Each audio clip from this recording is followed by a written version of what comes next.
I've always wondered what makes a story truly resonate. Over the years, I've learned a few things about creating moments that stay with people. Let me show you how I approach storytelling to make it emotional and impactful.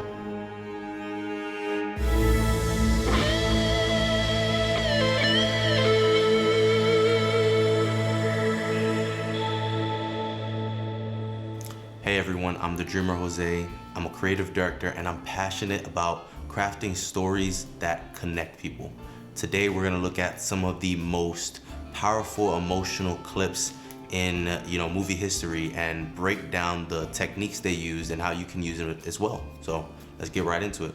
The first clip we'll be watching is from the movie Inside Out. Joy was stuck down here.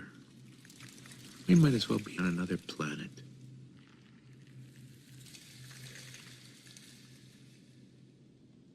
Another planet. Who's your friend who likes to play? Who's your friend who likes to play? His rocket makes you yell, hooray!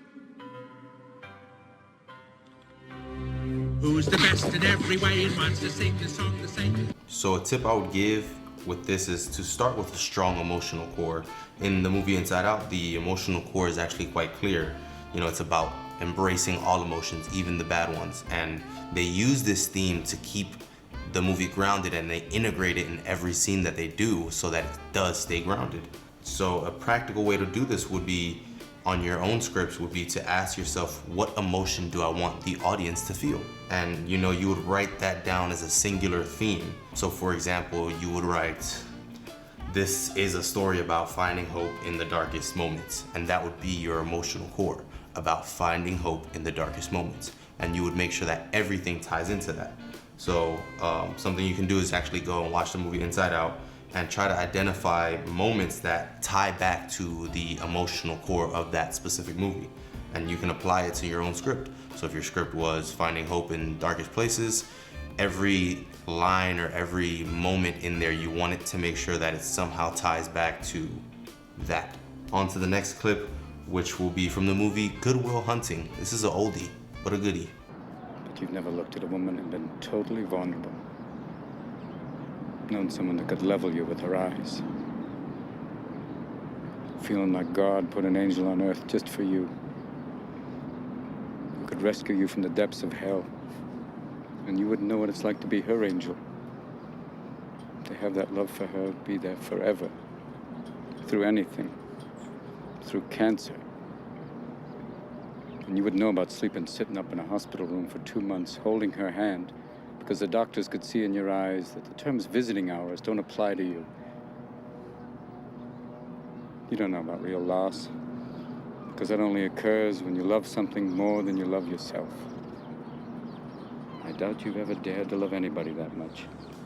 So, tip number 2 would be show, don't tell. It's quite clear that in this scene, there's so much happening with so little happening. It's just the dialogue itself combined with Robin Williams, rest in peace, his delivery method. It's just so much. The setting, the depth of his emotion that he portrays is out of this world. And so on camera, it's very minimal. And you can use this in your own storytelling instead of, saying she's sad or dialoguing it, having it said out loud. You would show with body language, facial expressions, or even with, like, let's say someone just got bad news, you would show them holding the letter and maybe a fist clenching or a teardrop dropping on the letter, and that's how you would show instead of telling. I can never bring myself to fully watch this movie. It's too much for me. It's too much. So clip number 3 is from the Pursuit of Happyness. Here it is. Here's the cave. Come on. Right here, right here. Go, go, go. Get in. Hurry, hurry. Hurry. Are we safe? Yeah, I think so.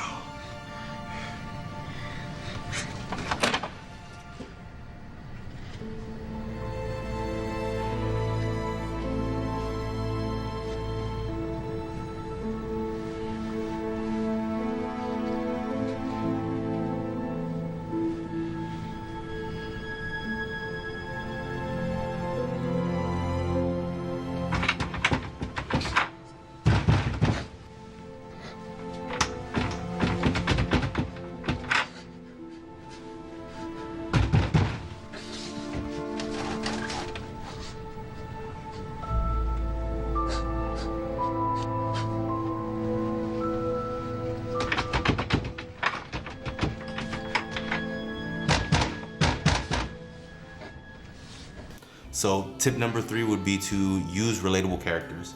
In this specific movie, Chris Gardner and his struggles resonate so deeply because everyone in any walk of life has experienced a setback or, really fought for something that they cared about. And so it's his humanity that draws us in so tightly. And you want to be able to, when you're writing your own scripts and telling your own stories, build relatability by focusing on, universal emotions such as hope or fear. So a good exercise to do for this is to, create a profile of the person or of the character that you're writing out. And in the profile, you would want to highlight their flaws and acknowledge their relatable struggles that they're going to have in this script or in this story. And you can even compare it to that of the Chris Gardner or Will Smith in The Pursuit of Happyness. You would watch that movie and kind of create your character based on what you're seeing on that movie. Now, you don't have to do that for every single story or every single character, but it's a good tip for you to practice, to do as practice. Inception in 2010. So let's see what's going on here.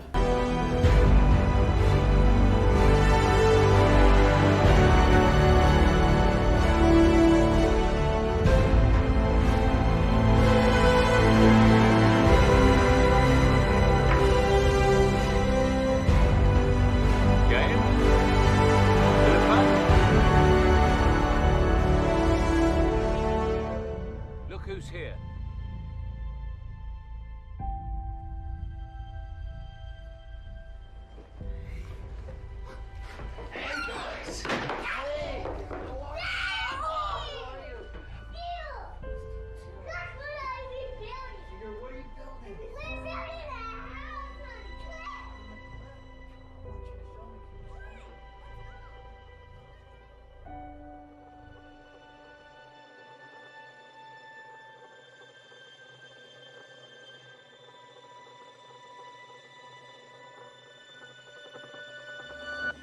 So with this scene, we see the spinning top, and it kind of leaves you with a question in your head. And so the tip for this one would be to end on a cliffhanger.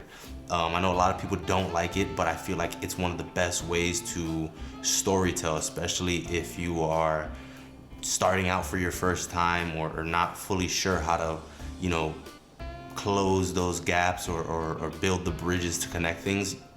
If all else fails, end on a cliffhanger. But we see in Inception, what actually happens is that it leaves us questioning, was this all real or was it a dream?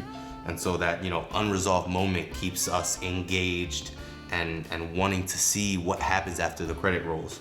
And so you can do this yourself. You want to leave your story on a decision that's unresolved of sorts. And by doing that, you can introduce a twist or even raise a new question at the end and leave people really wanting more. That's one of my favorite methods to do, is to end on a cliffhanger, leave people wanting more, and you can always go and add more. But if you do too much and you lose people, you can't get them back. You can, keep them there and then, come back. You can come back later, but you can't make them come back. So ending on a cliffhanger is a good tip. A quiet place. All right, let's see.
So tip 5, another one that I love to do, is keep it practical.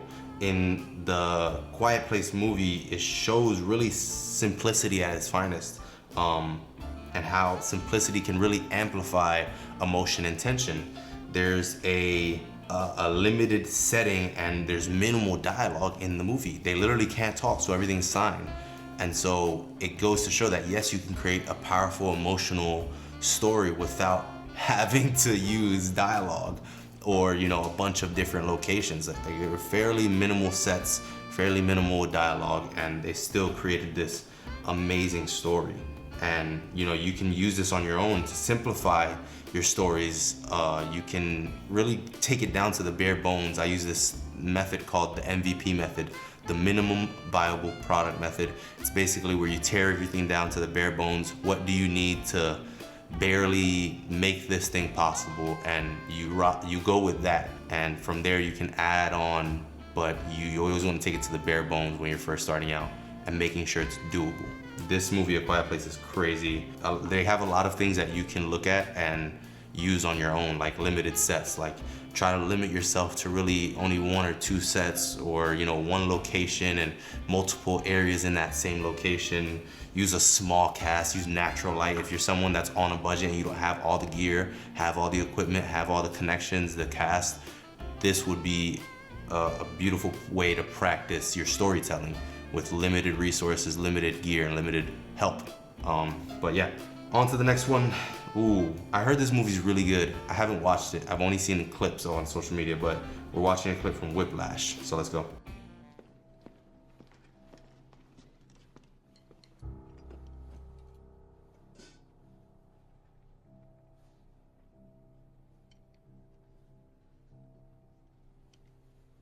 Now we're going to slow it down a little bit. I'm guessing most of you folks have heard of it.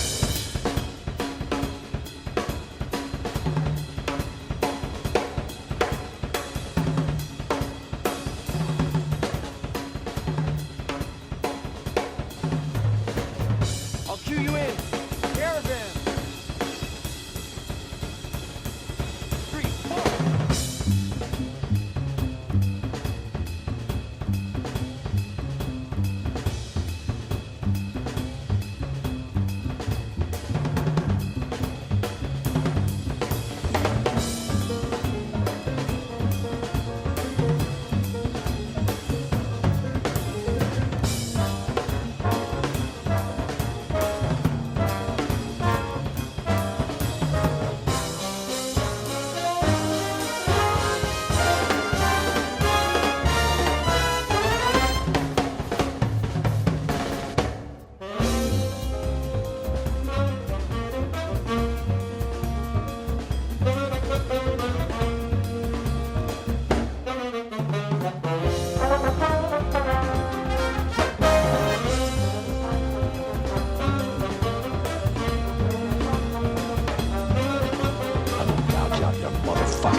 So one thing I noticed here that we can use as a tip is to edit ruthlessly.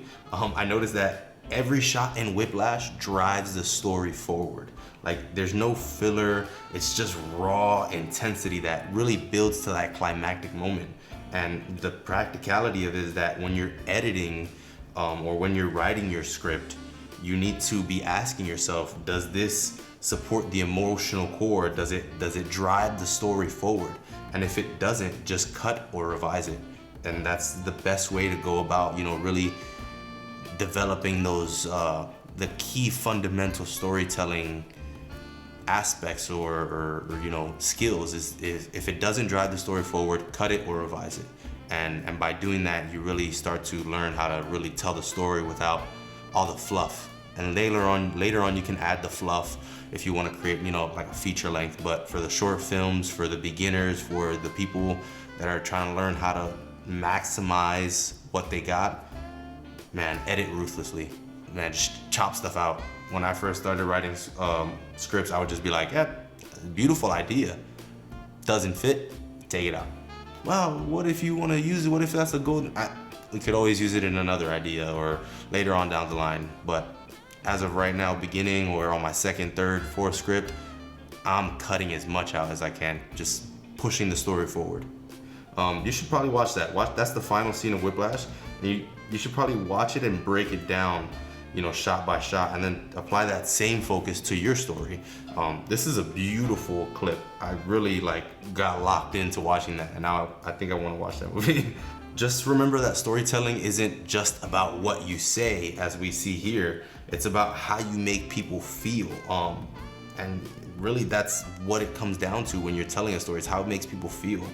You obviously want to start small. You want to practice often and let your stories leave an echo.